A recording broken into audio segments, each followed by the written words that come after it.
free agent quarterback Colin Kaepernick formally filed a petition this weekend, claiming the NFL has committed collusion to keep him out of the league.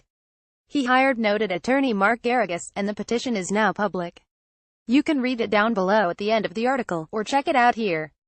I am still doing some research on the grievance process, but I have some initial thoughts on the arbitration petition.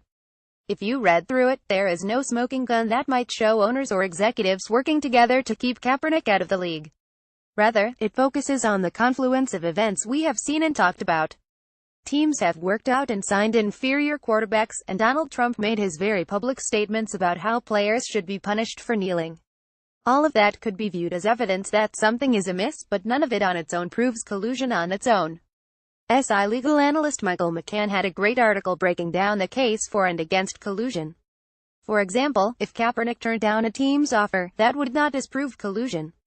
Other teams could be colluding. On the other hand, a single owner talking to Donald Trump, as we saw with Jerry Jones, does not prove collusion. Collusion would involve NFL owners and executives. Donald Trump is not one, and so he does not factor into this in that regard.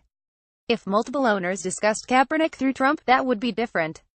The arbitration process is laid out in Article 15 of the CBA, and provides for a neutral arbitrator agreed to by the NFL and NFLPA. This is different from the personal conduct suspension process, where Roger Goodell is the arbitrator of his own decisions. The losing party in the arbitration hearing is allowed to appeal the decision to federal district court. However, courts grant broad deference to arbitration decisions.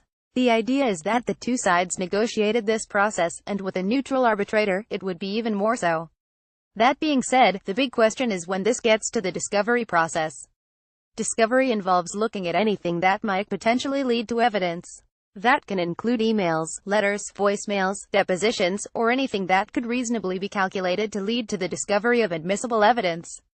Discovery can be huge in a legal proceeding, given that you can search through a lot of content to try and find evidence. However, the NFL's process would be able to limit it because of the lack of subpoena power.